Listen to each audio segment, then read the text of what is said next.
Good afternoon, and welcome into the Pacers Podcast Show. I'm Kyle Newman, your host. And I'm Rhett Hensley, your co-host. We have a great lineup for the next hour. We will talk about how Larry Bird has done as the Pacers president of basketball operations, discuss the top 5 point guards in Indiana history, talk about Reggie Miller possibly following the trend of former players becoming coaches, and chat about Paul George's recent comments. Rhett Hensley, our 16th Pacers podcast show. We are 4 months into this thing, and you're in a cheery mood, buddy. You can't stop laughing for some reason. You must be ready for this show. How are you doing today? Oh, I'm doing great. I'm ready. I'm ready for the show. That's great. What's got you in a pickled mood, huh? Oh, I just read something funny. What is that? Please do share. Is it Pacers related or no? It is not. Oh. It is not. All right. Well, I understand then. I guess we better skip over that then. But I am glad you're in a good mood. Nothing like some laughter. We always bring that element to the Pacers podcast show. It's always a given. It's always a given. Well, I'm excited to be here today too. We have a lot of good, exciting things to talk about. Let's get right into it, Rhett, and talk about Larry Bird, Pacers president of basketball operations, the legend that he is, Larry the Legend. How's he done as the Pacers president of basketball operations? What do you think? Well, he's done great. I love him. I love him too. I know. I think that he's been a great president of basketball operations. I would expect that. He's got a great business mindset, and he's a thinker. And he is a thinker. He has that nice high IQ of basketball that he brings both aspects to his job, not just the business side, but he knows the playing side also, and that's great. Exactly. Well, when he retired in the 90s, he accepted the head coach position with the Indiana Pacers in 97, and boy, was he a successful coach for the Indiana Pacers. In the 97-98 season, he led the Pacers to a 58-24 record. That was the franchise's best at the time. He was named NBA Coach of the Year, and he took this team to the finals in 2000. You want to talk about a successful coach. Larry Bird started out well in the Pacers organization. In 2000, he stepped down after that year of the finals in 2000. In 2003, he returned to the organization as president of basketball operations, which is his current position now. At the end of the 2011-2012 season, he was named NBA Executive of the Year, and he did step down as president of basketball operations for a year because of his health, but he came back just a year later and was ready to go, and that's where he currently sits, Rhett. And the man has been very successful. I think that it's pretty clear that when he took over Indiana in 2003, it was at the end of Reggie Miller's career, and it was with the team in 2004. The labeled thug team. There was a bad vibe around this team. It was tough. What did they have to do? You had a young, talented nucleus. The Pacers seemed to have a team that could make a title run, but they couldn't make the right decisions on and off the court. Then, of course, the brawl and the suspensions really ended that. And we mentioned the brawl, and then that was that. And Indiana's back. Here. Larry Bird, Donnie Welsh had to rebuild. A little fun fact for you, Kyle. I love fun facts. He was named the NBA Coach of the Year for his efforts, becoming the only man in NBA history to win both MVP and Coach of the Year award. Incredible. That is incredible. It really is. But if you think Throw about Executive of the Year onto that too. Hey, that's a pretty penny right there. I like that. But when you think about it, seriously, he took over a team that was really it was a tough. I mean, could you get any more of a tougher situation dealing with what happened after the brawl, and then knowing, all right, well, our fan base is declining. Here's a fun fact for you: the Pacers went from 17,000, just above 17,000 in average attendance before the brawl, to after the brawl, a dip down to 12,000. The lowest in the league. They had, it truly dented the reputation of the Indiana Pacers, and the fan base lost some love there. And this man in the front office had to think, okay, what are we going to do now with these players? What's that? He had to think outside the bun. He did. He did. I love that saying. He really did, though. And what I think so impressive about the man is he was young. It was his first year into being in the front office, and you have to deal with this. Reggie Miller's now retiring, and this team's going to have to be breaking up. How do we do it? The money situation. How do we bring the fan base back? Well, it was a process, but it started, and you mentioned it, it started with great decisions that the man knows how to make, because he's a champion, and he knows what players, he sees it because he was such a great player. He sees the talent, and he knows, all right, we need this guy. We need to draft this guy. We need to pick this guy up in the offseason. That's exactly what he did. It started with Danny Granger. He was really the main player that Larry Bird went after the fall of the Thug team. And Danny Granger was kind of the nucleus of the Indiana Pacers when they were rebuilding. And they had to go through some struggling times from, that 05 time frame to 08, 09. And that's what happens when you rebuild. But then slowly the players started to come around. You get the Tyler Hansbroughs of the world. Pretty soon, you get the TJ Fords, and you make enough acquisitions. Dunleavy.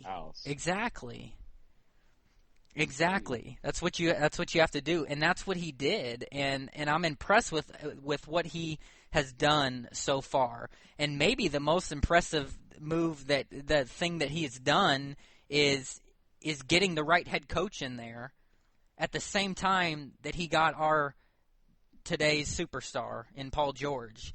When he had brought up Frank Vogel as head coach to take over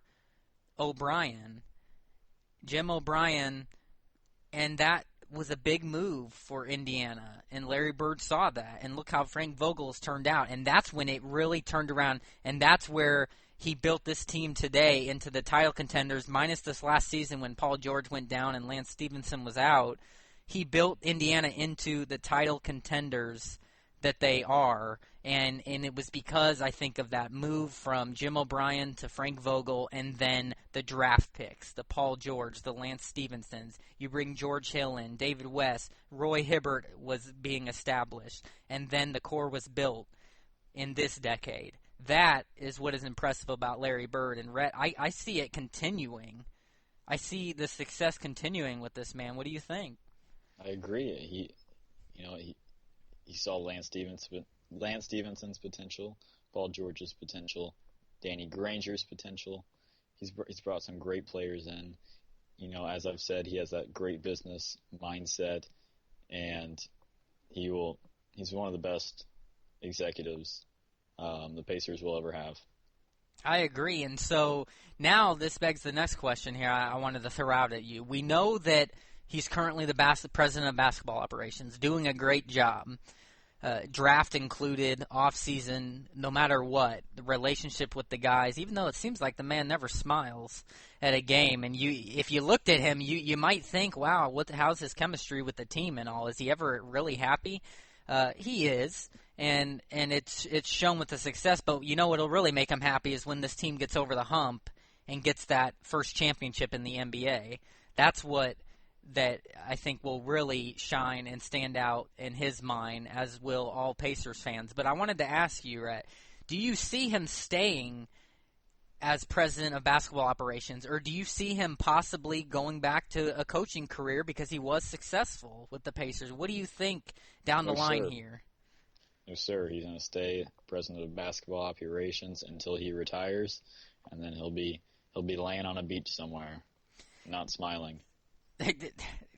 I seriously agree with that. I couldn't imagine seeing a man on vacation like that and not smiling on the beach. But I picture that because that just is the persona he kind of gives off. But I can agree with that. I don't know if he won't ever coach again, but I think that right now he is content in Indiana as the president of basketball operations. I Yeah, will he say, only wanted to do 3 years.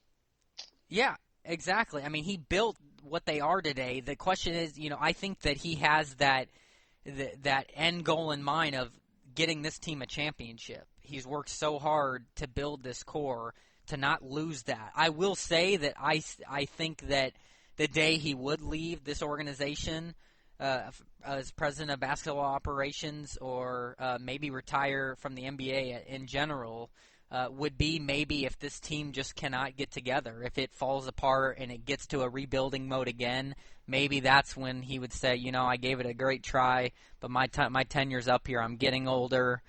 I don't know. Maybe it's time for some younger talent here in the front office. That's the only thing in my mind that I see that could possibly happen as the only way he would leave this organization. But let's face it, he's been here for over 10 years and as the president of basketball operations, but has, 18 years, almost 20 years in the organization from when he was a head coach. So, he has a lot of ties here in Indiana. And the guys, I think that will help him stay.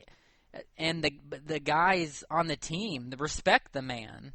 They believe in him. He believes in them. He has a great relationship with Paul George, Frank Vogel. Even though at times it seems they don't maybe see eye to eye. They were talking. They both kind of agree with the whole Hibbert situation, but at times you kind of get where maybe it was after a loss. Bird would say something, and Vogel would say something, and say, well, that's Larry Bird. That's not me, and. I think that happens in every organization, but I think it's safe to say that he gets along with everyone in this organization. Oh yeah, like peanut butter and jelly. Exactly, like white on rice. They bind together. That's right. They blend. They blend. Yes, we are blending. Blending. Yes, we are dancing. You got to make light of it, but that's what I see, Red. Do you see the same thing with Larry Bird and how he gets along with everyone in the organization and the chemistry? Yeah, he gets along great, I mean, he had that special bond with Lance Stevenson for the whole time that he was there. He stuck with it. He believed in Lance Stevenson. Yeah, and I believe that he still does. And maybe he'll make something happen with that. With him coming back. Reel him in. A big old bass there, huh? Exactly. I think that he could. But he does create bonds, and I think that's what creates the team chemistry and makes it better. It really does, and I think it starts with him. I mean, and what's impressive to me is how much of the responsibility Larry Bird's given. I mean, Herbert Simon's the owner of the team, and then you have Frank Vogel as the head coach, and you have Larry Bird as president of basketball operations, and he really runs the show. I mean, you could say that for sure because he was given these duties of being over the trades and the contracts, the deals that are signed, the draft. He has the responsibility. It's really him, not Herbert Simon, not even Frank Vogel from that aspect. It's Larry Bird who has really brought this team together and built them to where they are today. And that's what's so impressive to me. It's a testament to the type of front office man he is. It's a testament to the type of coach that he was and just the legend he was as a player. I love him being in the front office of this Indiana Pacers organization. Larry Legend. Larry Legend. That's right. Absolutely. Well, let's transition into this next segment here. This should be an interesting one. I don't know if we're going to see eye to eye with this one, but I have a feeling we might have a couple of the same. Let's talk about the top 5 point guards in Indiana Pacers history. It is worth saying, not necessarily the strong suit of the Indiana Pacers since they've been in the NBA at the point guard position. But, nonetheless, there's still 5 that you can put up there that were solid. So we're going to start from the bottom up, Rhett, and I want to see who your number 5 is on this list. Shoot. Byron Scott. Wow. Okay. I can respect it. Why? He played 2 years with the Indiana Pacers, and He averaged a little over 10 points a game, and he's most remembered by his last second shot in Game 1 in 1994 playoffs against the Orlando Magic. Yes, he is. He's a pretty decent player. He played reserve minutes, but the Pacers have never really been strong in the point guard position. No. Well, what's impressive about him is he was a part of that core with the Reggie Miller days and the playoff runs, and he was a big reason. He was a big acquisition for Indiana. Certainly won't disagree with you putting him in the top 5 because he was a solid player for Indiana at the point guard position. So I can respect that at number 5, no doubt about it. We're going to disagree at our number 5. I don't have him as my number 5, but I do have another guy by the name of Travis Best. Travis Best was also toward the end of kind of Reggie Miller's career in Indiana. I call it the twilight years, but basically he helped lead the Pacers to the playoffs 6 out of 7 seasons and won NBA Finals appearance in 2000. He reminded me of a Lance Stevenson, but just at a different position because he had an edge to him. He really did. He had a type of edge where he wouldn't take anything from anybody. He had a little bit of a temper. He played hard constantly, and quite honestly, he had a decent career for the Indiana Pacers. He played 7 years with them. And he averaged 8 points per game. That's not bad. About 4 assists per game. But, again, this was, where obviously Reggie Miller had a lot of minutes at the shooting guard position.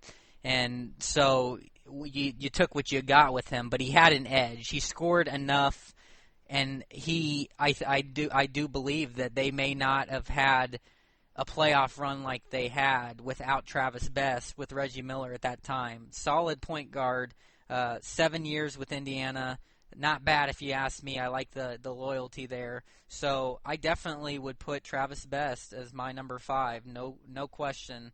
That's where I stand. What do you think, Rhett? Wow. We were close. Kyle. Okay, so that gives me a hint then. You're number 4. Travis Best? No. Wow. Okay, well, then how are we close? The 4th is Travis Best. Okay, so you pulled a quick one on me. Not bad. I basically agree. He's there closer to the end of Reggie's time there, but he was with them through 6 seasons of the playoffs. He had 7 seasons. He was with them. He was in the playoffs with them 6 seasons, and even one of the NBA Finals appearances.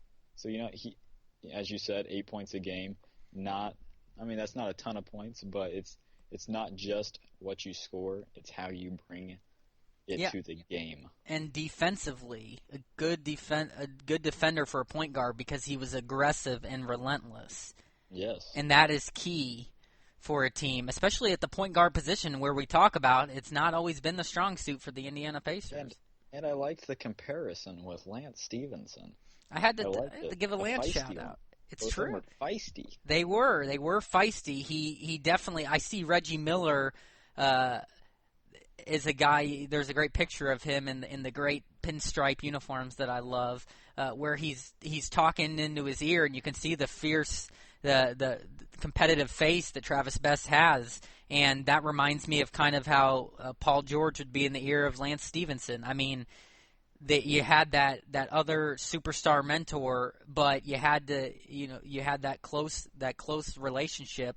And let's face it, teammates love that about you. They love to see that edge. The coaches love to see that edge, and that's what'll get you more minutes. And clearly, it worked out for Travis Best. So you have him at number 4. I can agree with that. Hey. Mm-hmm. Not bad so far. We're pretty close. We're pretty close. I'm going to go to my number 4, and this may be a little off the radar for you. I feel like that this one might be on there, Kyle. Okay, well, we will see. My number 4, Jamal Tinsley. All right, yeah. Off the radar. Yeah, we're not on the same page. Let me tell you about this. Of the Jamal Tinsley played 7 years with the Indiana Pacers, and he played with them during the core of the Thug team. And he was one player that I respected a lot and how he played and carried himself. And I believe he did have some issues as well off court. But they all did. The point is, there was something about Jamal Tinsley that I always liked. He could bring he wasn't always consistent, but in his prime years for Indiana he was, and he was a solid point guard. And I'm going to go over those stats here because that's what I like to see. 7 years with Indiana, he averaged 10 points per game. He averaged, this is the big one for me, he averaged 7 assists per game. That's what spells over a career with the Indiana Pacers. That spells successful point guard, someone who can share the basketball. So the fact that he averaged that many assists over his career, solid. How about in the peak of his career, right during that brawl season, Reggie Miller's last season, he averaged 15 points per game. Now that's not bad if you ask me, and over 6 assists per game. So this is a guy who I grew up this is when I first started getting into Indiana Pacers basketball, with this team, this Thug team that they had, and he was just one of those players that stuck around with Indiana, and I did not mind him. He made some bad decisions like the rest of them, but he also was a leader for this team, and he had a successful, as far as point guard career goes for Indiana. I have to put him in the top 5 because I truly believe at number 4 he stands there. He was a guy that stood out to me, and through everything they went through, he was with them. That's impressive to me. Jamal Tinsley, my number 4. Well, hey, that was, he's one of my favorite point guards from the time. I remember that's when I first started watching the Indiana Pacers, right around that time. But I went in a different direction than you. I figured you would. That's close. That's okay. It's all right. It was close. Who's your number? Close. Who's your number 3? Just because. Now this one will shock you, Kyle. Take a guess. I want you to take a guess first. Okay. I'm going to take a guess, and I'm going to say George Hill. No. Okay. Good try, though. Well, I tried. Darren Collison. Darren Collison. Boy, do I love me some Darren Collison. I know you do, Kyle. I like it, though. I respect it. Why do you have him as number 3? He was with the Indiana Pacers 2 seasons. All right? Should have been more. Yeah. Okay. Bring him off the bench, but yes. He scored on his first season with the Indiana Pacers. He played 79 games, averaged 13.2 points a game, and 5 assists, and almost 3 rebounds. He's a small guy, and that dude can dart. I'll tell you what. And averaged a little over 1 steal a game. Second season, averaged 10 points, 10.3 points, but he was a little bit more injured that season, played 60 games, averaged almost 5 rebounds a game, 5 assists per game, and a little over 3 rebounds a game. That just stands out to me. He was a player that I liked, but I wanted him at the time to get moved to the backup position. I remember talking about this with you, Kyle. You wanted him to stay as the starting point guard, and I wanted George Hill to take his spot, which had happened. And it turned out great, but let me tell you why I can respect that. I don't know if I ever remember a point guard that was so quick with the basketball and could finish like a superstar around the rim, and he just gave a spurt to the Indiana Pacers that they needed. He was the spark plug. He was, like I said, very fast with the basketball, but he could do everything. He could shoot well, but it wasn't necessarily his strong suit, something that he could definitely have worked on, but he could finish outstanding. He was a good free throw shooter. He was a solid defender. He was an underrated defender at the point guard position. I really liked Darren Collison for that reason. I don't necessarily agree about number 3, But I wouldn't argue with him maybe being in the top 5. I respect that you have him at number 3, and that's definitely surprising to me. I did not see that one coming. I will tell you that. Thank you. Yeah. Hey, no problem. Not a problem. All right. Well, let me get to my number 3, and that would be Vern Fleming. None other than Mr. Vern Fleming had an outstanding Indiana Pacers career. 11 years with the Pacers from 84 to 95.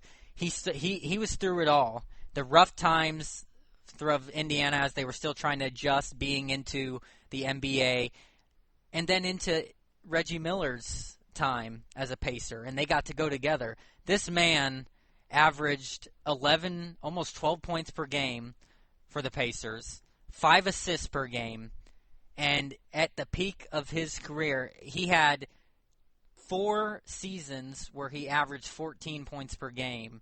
The man was a solid basketball player. Pretty much controlled the Indiana Pacers offense. A true point guard. He wasn't flashy. He wasn't a guy who would necessarily make the Sports Center top 10, but he was a consistent guy. That's the best word that could describe him. In his 11 years with Indiana, he placed among the top 10 for points, assists, rebounds, and steals in franchise history. If that doesn't spell a top 5 point guard, then what does? Vern Fleming, my number 3, Rhett. That's a good one. I can respect that, Kyle. I can respect that. But I think we went a little different direction. I think we did. I think you're going to be disrespectful to a man like that and probably not even have him in your top 2. That's all right. Who's your number 2? I hate Jalen Rose. Because I hate Jalen Rose. Now, you have to watch mean tweets because that's what it is. But my number 2 is Jalen Rose. Okay. Well, I'm going to... What? I'm going to maybe embarrass you for a second, Rhett. But Jalen Rose did not play the point guard position for Indiana. He was a shooting guard / small forward throughout his tenure with Indiana. So technically, he cannot be put in the top 5 point guards because he didn't play the point guard position, Rhett. Wow. Yes, that so to save your can a little bit, why don't you put Vern Fleming at number 2? Yeah, I'll throw him in there. Alrighty, yeah. There you go. It's a safe replacement. A true point guard. True point guard. There we go. That's okay. It happens to the best of us. We could put, if we had a top 5 shooting guards in Indiana history, I'd be all in for putting Jalen Rose on there. You better believe me. But as far as point guard goes, Rhett, let's go with Vern Fleming. There you go. All right. Well, then we'll stick with you here because you got to give me your number 1. Maybe we got the same one on here. Well, actually, because you had a replacement there, Vern Fleming number 2, I'll give you my number 2. Let's see what you think about this one. How about the leader now at point guard? George Hill is my number 2, clearly paving his way as one of the greatest point guards in Indiana history. Even though a lot of us believe that he would be a better shooting guard, the fact of the matter is the man has played the point guard position for Indiana, and he has established himself as a pretty darn good point guard in Indiana Pacers history. Nonetheless, whether he's more of a shooter at point guard than not, the man still scores, and he dishes the ball out too, and he's been doing it more as he's been the leader at point guard. But in his career, he's averaged 11 points per game for Indiana, 3 assists, and 3 rebounds. However, this last season, career high 16 points per game, 5 assists per game, 4 rebounds per game. George Hill's at the pinnacle of his career with the Indiana Pacers, and he is really establishing himself. I almost put him as number 1, but I have a feeling we may have the same number 1. You could go either way, respectfully. But George Hill is my number 2 of all-time point guards. That is a great one, Kyle. I do. And how many? By the way, how many clutch shots has George Hill had for the Indiana Pacers? This season, I'd say 3. If it wasn't for George, probably 5 in his career of game winners. He hasn't. Let's face it, George. I'm going to go as far as to say if George Hill is not the point guard for this Indiana Pacers team since Paul George arrived, they do not get to the Eastern Conference Finals 2 years in a row. Not only that, maybe they still make the playoffs, but they are not the same basketball team. George Hill is a key component of this Wow. core that Larry Bird helped build. No Oh, doubt about it. And he's a solid defender. So you're telling me if they would have kept Kawhi Leonard instead of trading him for George Hill, you would have they would That's not a different that's a different question, man. I said with George Hill. You're putting a different player out there. Kawhi Leonard worked out well too, but worked out very well. But George Hill has worked out great as well, and that wasn't the question. What I was saying is if George Hill is not the point guard of this team, then they do not make it to where they are. All right. That's getting involved with all of the Kawhi Leonard, throwing a different player out, different subject. I'm talking about George Hill, that man, core All right. to this team. I respect What's it. your number two? Well, Or your number one? yeah. I had to substitute your number two for Yeah, you, good Vern look, Fleming. Good look. My Number one? Mark Jackson. Respectable. I think I had a that- feeling we'd agree. Yeah, we Go. agree on that one. Go Mark ahead Jackson. and tell me why. He's a heck of a player. He played with Reggie. You know, He did. he knew how to spark Reggie, if you know what I mean. He could get in his skin and make him just Get under his play- skin, not in his skin. That's weird, right? Get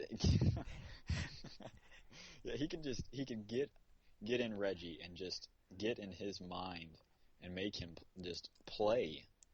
You know, as we could see with him and Spike Lee. Spike Lee was getting into Reggie's head. Reggie couldn't hit for crap. And what did Mark Jackson do? He brought out the inner beast in He Reggie did. Miller.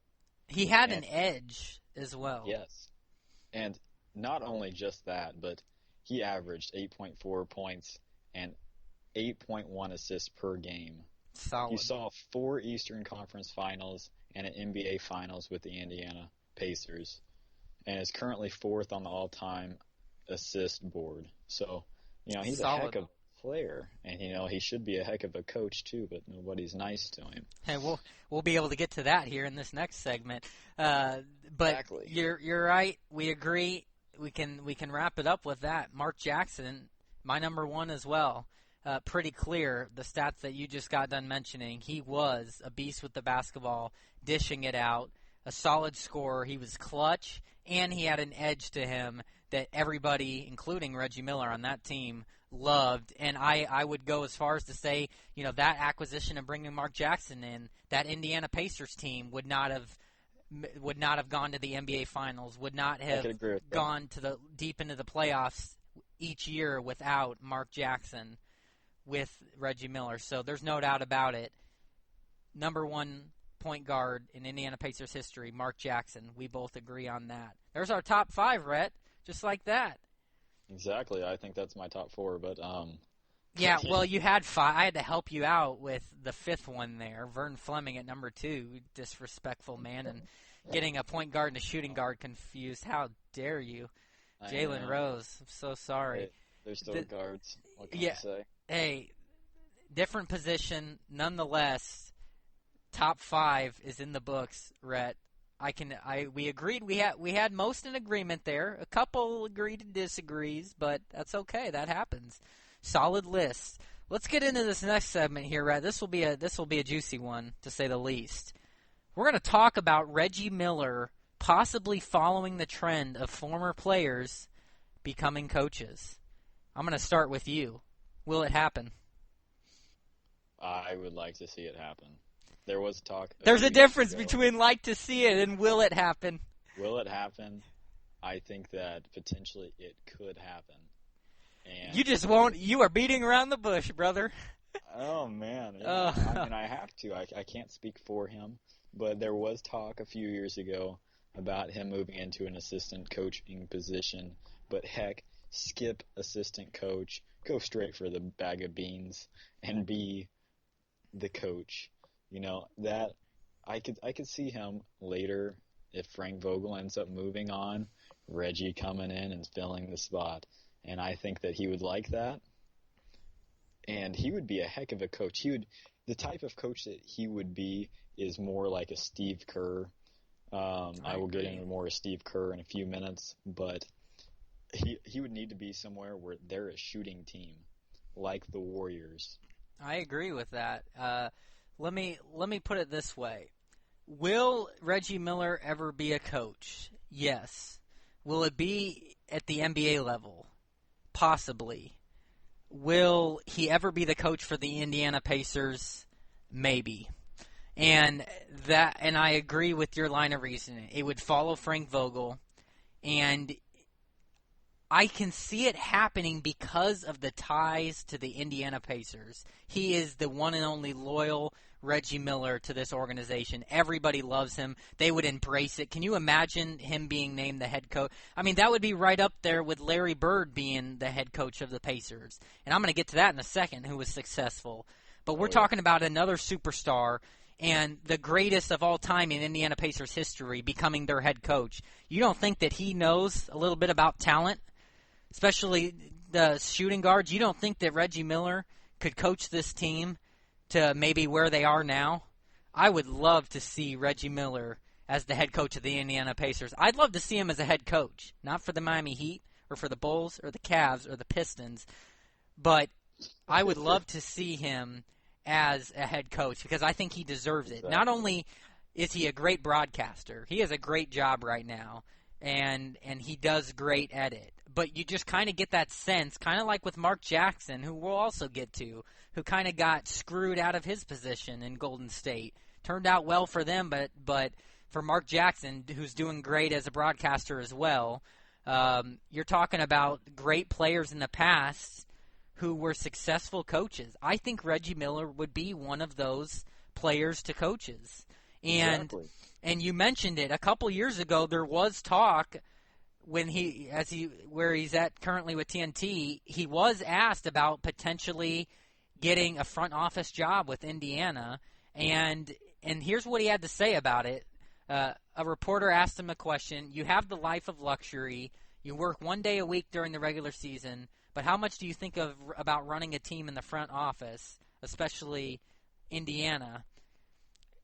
All the time, he said, it would have to be the right situation, and for me, the only situation I know is Indiana. Those competitive juices always flow. During the regular season, not so much because it's only 1 day a week. It really picks up come the end of March and April when the playoffs are about to start, and we have a lot of games. That's when my blood starts to boil, and I start to sweat a little bit more. I'm in the action because every possession means something. That's when I think I could possibly do that. Again, it'll have to be the right situation. We'll see. I'm not going to broadcast forever. I'll probably want to do something else in basketball, which will probably be running a team or at least helping run a team. Now, Red, if those comments do not spell Reggie Miller, Reggie, come back to Indiana and be the head coach down the line or even an assistant coach. You know, because the Pacers are in a great situation right now with Frank Vogel, Reggie come in as an assistant, and kind of be farmed into the head coaching position when Frank Vogel leaves. I would not want to see him go to be assistant coach anywhere else other than the Indiana Pacers. Agreed.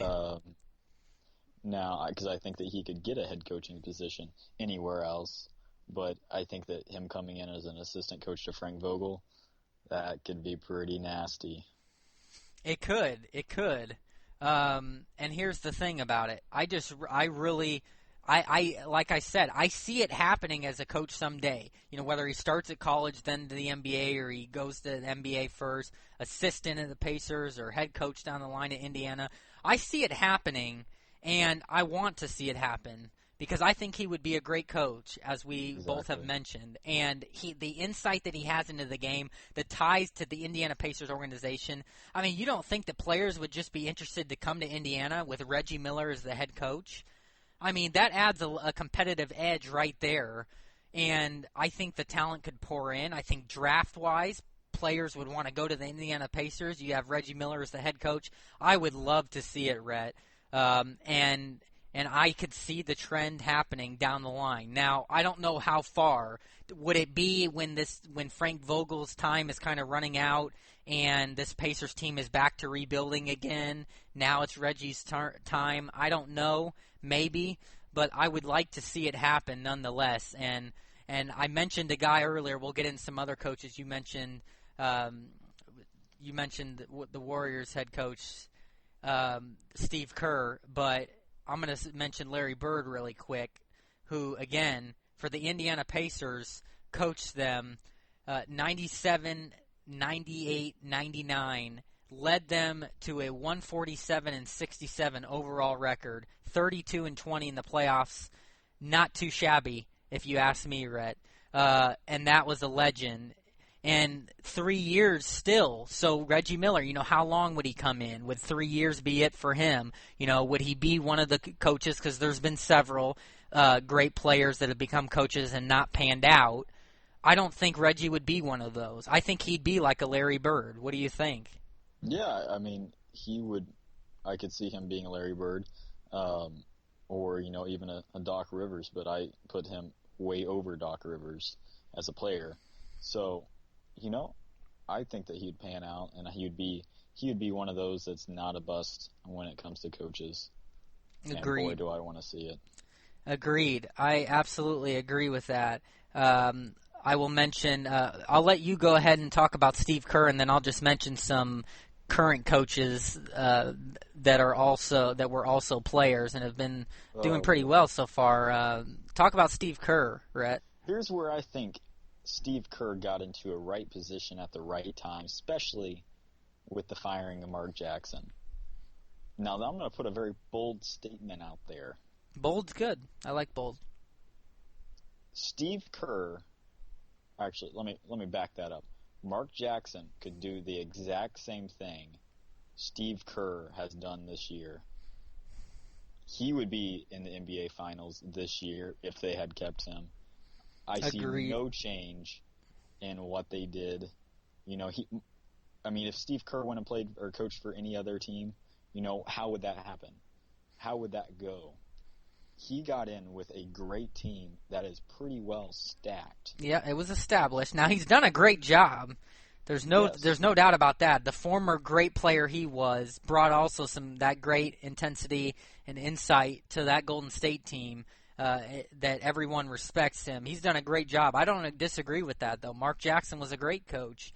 Quite frankly, a coach who I wouldn't mind seeing the Indiana Pacers have down the line as well. A former Pacer. Another one, defensive-minded. Yeah, and exactly. And I think that they would be at the same place right now. I see no difference between the two. I think that Mark Jackson got fired. He was wrong. He was wrong, but that it's not. I mean, it's not my team, so I could care less. That's right. But yeah, let's go down a few of the players that have really or a few of the players that became coaches that have panned out. And yes. I think that me and Kyle are gonna agree on a couple of them. Well, we just mentioned one of them. Steve Kerr has certainly panned out so far, no doubt about that. Yes, Mark Jackson panned out, not currently a coach, but he did pan out for sure. Jason Kidd, I would say it's panned out so far. Done a pretty decent job, led this Bucks team to the playoffs, and really turned them around, did a great job. Not so much in Brooklyn, but I don't know how much that was Jason Kidd. Quite honestly, they had all the talent in the world. Maybe it was the front office up there. Maybe it was just the selfish players that we can't stand, like Paul Pierce, that played on that team. With Kevin Garnett, who knows? But I would say Jason Kidd has panned out as well so far.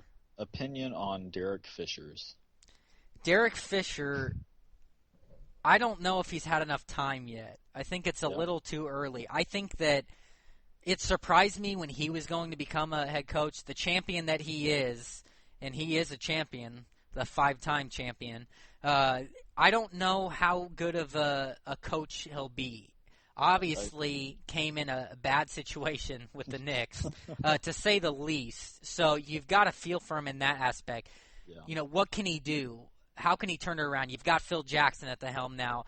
These next couple years will really say what Derek Fisher's like. I would say to this point it's not panned out, but I think there needs to be more time for him. I think this position that he got put in, I think that could really ruin his career as an NBA coach, just because it will show that they had an awful record last year. We'll agree on that. But, nobody wants to hire a coach that does nothing with the team. Exactly. And, I think that he kind of put himself in a bad position. And Agreed. that's my stance on it. So I agree with that. So other than that, though, Byron Scott is a former player, an NBA coach. He's kind of had an up-and-down career. Doc Rivers, certainly successful. That's no question. He's one that panned out pretty well for him. The best one that's panned out. Give me your best one. My best one, quite honestly, I would have to say, would be Doc Rivers. What? To this point. Disrespectful. Well, who is yours? Disrespect. Phil Jackson. All right. I can. But he wasn't a great player. He was a great coach. He was a player in the NBA. We're talking about players in the NBA. Okay, well, you should have made that clear. Disrespectful. You should have made that clear, Rhett, because, yes, clearly Phil Jackson was a great one, but he wasn't a great player. Now, that panned out pretty well, too. But I also was talking about current coaches. So you've got to clarify. Currently, I think Doc Rivers is the one that it's panned out the most for, as the most successful. So we're talking current now. You want to get past? Fine. Phil Jackson, absolutely. Give me your. But I'm not talking past. We were talking about current. Who's your most current successful coach that was a former player? Yeah, I could agree with you on that. I could agree. Doc Rivers. He's had a great one, but not all time. Not all time. So another current one, Rick Carlisle, has had a successful tenure. Former Pacers coach. I would put him up there as well as far as current coaches. But there's no doubt in my mind Doc Rivers as current coach, most successful tenure. But then you also have Kevin McHale, who is doing a great job in Houston, and I would have to put him up there as well. He's done a great job with this Rockets team, got him to the Western Conference Finals. Don't like the team, but he's a great coach. He's a former great player who is doing great things as well. So you got to look up there. And then obviously you have a newcomer in Billy Donovan, who's going to be the new Thunder's head coach, who also played. We'll see how he pans out. Quite honestly, I think that they disrespected their former head coach by firing him. Exactly. That's a little unfortunate for him. Kind of reminds me of the Mark Jackson situation a tad. How about Tom Thibodeau's situation? Another example. We'll see how that pans out there in Chicago, who they will end up hiring. But you know what? Fred Hoiberg is another example of a former player who's going to be the Bulls head coach. We'll see how that happens. That'll be an interesting situation of how he does there. I don't know. We will see some young guns in it, but yeah, Phil Jackson, I can agree with it, right? Solid coach, one of the greatest of all times, and was a decent former player. So Magic Johnson only coaching 16 games, went 5-11. Not a successful tenure, but a great player, one of the best ever, and a rich man. So I thought that was kind of funny. Yeah, absolutely. You might as well pull something out like that, right? Not bad. But hey, I think that we're pretty much on the same page with that. Reggie Miller, please become part of the Indiana Pacers organization down the line here. We want you back, and we'd love to see you as the head coach down the line. No disrespect, Frank Vogel. You're doing a great job, and we love you in there right now. But when you're ready to retire, there's a man. We don't expect it anytime soon, though. We don't. He's done a great job, and he's defensively minded. He's been a wonderful coach. But Reggie Miller, we do see it happening. For the Pacers, maybe so. Please. All right. Well, we'll get into this final segment here, Rhett. And this is going to be another good one here because it gets us excited about our favorite player in the NBA, and that's Paul George. You know what he said about a week ago? He's feeling like his old self, and he's ready for LeBron. If that doesn't get you pumped, then what does? I want to bump you up. If that doesn't, then what does? I mean, renewing, he wants to get that rivalry back with LeBron.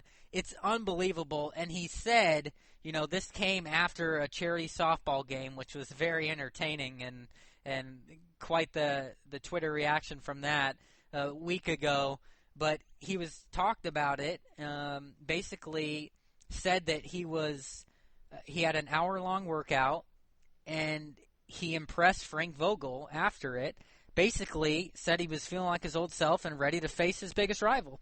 And how about the biggest rival that I still agree on, the Miami Heat, for this next year? Wouldn't that be great? But he said, I'm dunking on both legs, and if we were in the finals tonight, I'd be ready for LeBron. George joked after the first pitch of the celebrity softball game. That's no joke, baby. He means it, and he would be. I believe it. Exactly. But he said, I guess I should say I'd be ready for the Warriors. I like that one.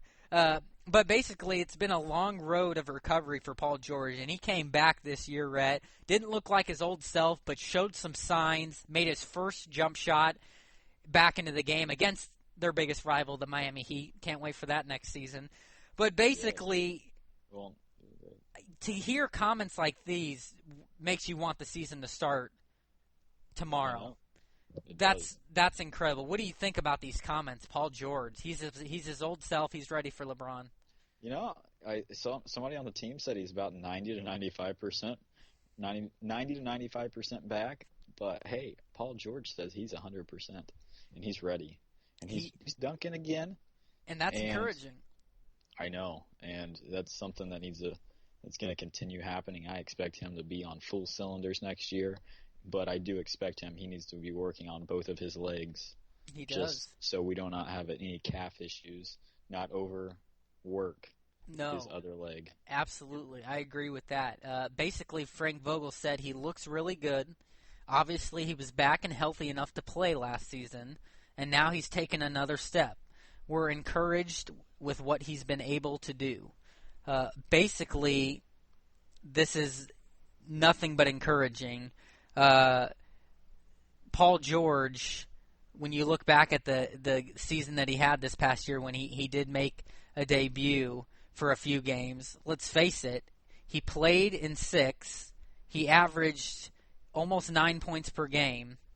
He averaged an assist per game and almost 4 rebounds per game. That's a pretty successful short comeback to finish out the season trying to get this team to the playoffs, Rhett. Very impressive to me. He had 3 games where he scored 10 points. That was against the Knicks, the Pistons, and the Wizards. Quite honestly, Rhett, I thought it was a successful short comeback for Paul George, and he showed the glimpse, and he was going to work hard and be back and ready. What'd you think? Exactly. You know, it was a nice little glimpse of. It was a good boost going into the next season. I feel like, and you know. I think that he did overwork his other leg. That's why he had a little problem at the end of the season right there. But, hey, we all make mistakes, and, you know, I think that he's going to fix that, and he's coming back stronger than ever, so he will be ready for next season, no doubt. I agree, and I'm looking forward to it. He basically, his status, it's day-to-day updates with him in the offseason. Everyone's keeping their eye on it. But basically, with his calf, said he's been working out this offseason, but it's not quite 100%. He's back. He said he's back working out. He's back punching that clock again and trying to pick up where he left off last summer. He said he's doing everything he wants. He's not playing live action right now. He said that's going to take some time, but there's been no limitations to what he can do on the court. That's the key to me, Rhett. He can do everything on the court, and he's got all offseason still several months until the season will start in October, until he will have to get back out there on the court. I expect him to be fully ready by then, but it's encouraging that he has no limitations now.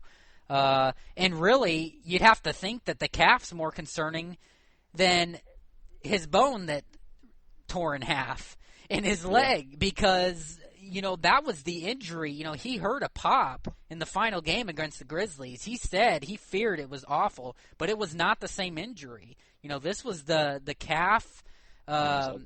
Was worried about the other leg, and you know what? He ended up being okay, thank goodness. But that's encouraging to hear from Paul George, our star.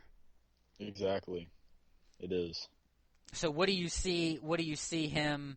What do you see the biggest improvement from what we saw of him in 6 games that he played? What do you see out of the gate come 2015, 2016 from him? What do you see him improving the most on that we'll see? Well, he did have a bad start on dunking when he came back. He was a little shaken up. And I think that we're going to see him throw down some nasty ones. Nasty. The old Paul George. Yes, the old Paul George. He's going to be bringing down a house with those dunks this coming year. And he had his jump shots were pretty good. He's going to bulk up in this off season, and I think he's going to be in LeBron form pretty soon. Little tongue twister there, huh? Little tongue twister right there. He sells she sells by the seashore. Try that one. I can't do that. Remember? I know you have tried it. That's pretty funny, but.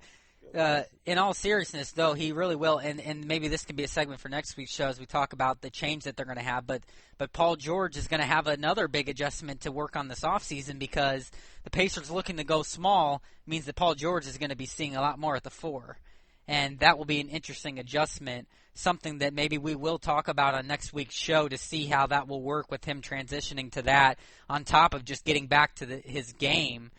And his game form, but that will be interesting, Rhett, to see how that goes. I'd be curious to see that. Maybe it would help him out, but certainly the size at 6'9", 220 that he is shouldn't be a problem for him, but I think that we maybe should leave that for next week's show to talk about that. I will say, though, when he did get injured against the Grizzlies, this is exactly kind of what happened and what Larry Bird kind of had to say, but it was only a strained right calf and obviously looked a lot worse. The effects lingered for weeks for him. He said that it scared him a lot because he felt the pop and he heard the pop. He said he knew it wasn't good, but he knew he was done after that. He said, I would have been out at least 4 or 5 weeks. Pacers president of basketball operations, Larry Bird, said he hoped all along that George could play last season so he could find out what he needed to work on in the next phase of his comeback, and that worked out perfectly. Basically, he said, Paul George said, everything's great. I needed the time off to kind of nurse myself back and strengthen my body, add another element to my game, but this celebrity softball is all fun and games. I'm not coming out here to make the Indians. We're out here to have some fun and for a good cause. I like that. Humorous George. He sounds good, Rhett. We got to see a glimpse of what he had for his comeback, what he needs to work on this offseason. I expect him to come back 100%. Exactly, and I do too. And that's looking forward to it. Yeah, hey, me too. That's going to be good stuff. So, Rhett, just like that, an hour in, and we're done. The Pacers podcast show.